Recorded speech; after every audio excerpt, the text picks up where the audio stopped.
નમસ્કાર મિત્રો, કહેવાય છે કે સફળતા મેળવવા માટે ચિંતા નહીં પણ ચિંતન કરવું જોઈએ. અત્યારે લાખો લોકો જીવનમાં સફળતા મેળવવા માટે પ્રયત્ન કરી રહ્યા છે, જેમાંથી ગણ્યા ગાંઠ્યા લોકો જ સફળ થાય છે. પણ કદી વિચાર કર્યો છે કે કેમ એ લોકો જ સફળ થાય છે, આપણે શા માટે નહીં?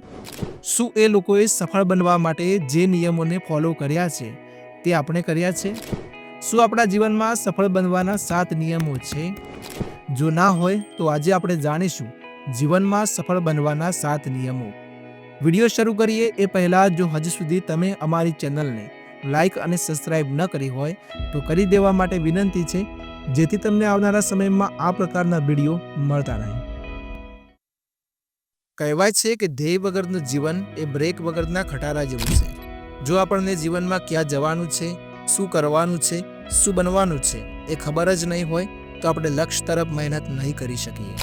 માટે સફળતા મેળવવા માટે આપણા જીવનમાં પહેલો નિયમ હોવો જોઈએ સેટ ક્લિયર ગોલ્સ, એટલે કે જીવનમાં સૌપ્રથમ ધ્યેય નક્કી કરવું જોઈએ. કારણ કે લક્ષ્ય વિના કરેલા પ્રયાસો હંમેશા નિષ્ફળ રહે છે.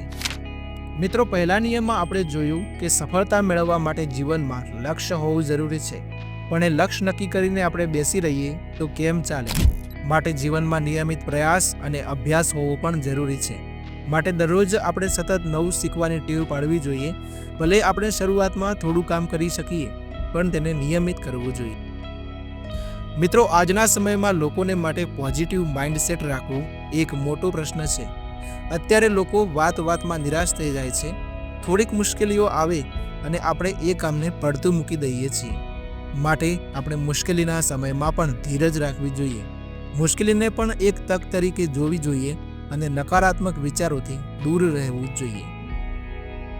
મિત્રો, સફળતા પ્રાપ્ત કરવાનું ચોથું પગથિયું છે યોગ્ય ટાઈમ મેનેજમેન્ટ. મિત્રો, કહેવત છે કે તમે સમયને જેવો સાચવશો એવો તમને સમય સાચવશે. માટે મિત્રો, સફળતા મેળવવા માટે જીવનમાં યોગ્ય ટાઈમ મેનેજમેન્ટ હોવું જોઈએ. અત્યારના સમયમાં આપણે સમયની સાચી કિંમત કરતા નથી અને વણજોઈતા કામોમાં આપણો સમય વેડફી દઈએ છીએ. કોઈ પણ જરૂરી કામને આપણે ટાળી દઈએ છીએ. માટે આપણે જીવનમાં સફળ થવું હોય તો સમયની સાથે ચાલવું પડશે. મિત્રો, જોખમ લેવું એટલે પોતાનું સુરક્ષિત ઝોન છોડીને નવી શક્યતાઓને અવકાશ આપવો.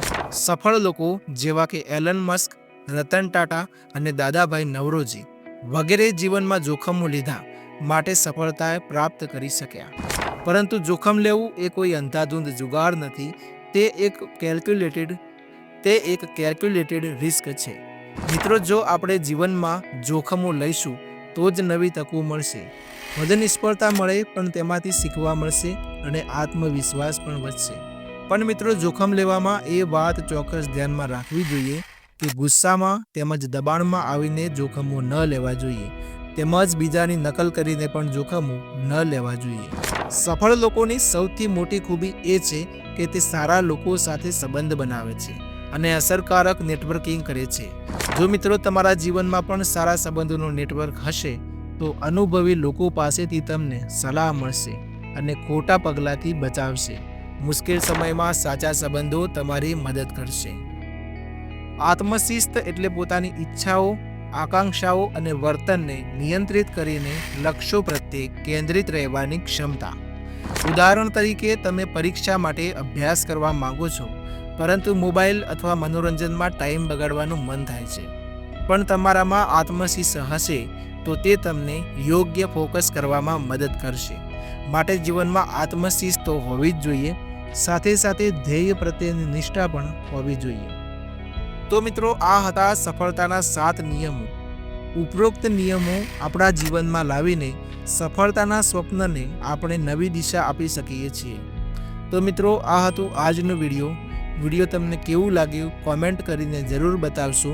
અને હા મિત્રો, જતા ચેનલને લાઇક, સબસ્ક્રાઇબ અને શેર કરવાનું ભૂલશો નહીં.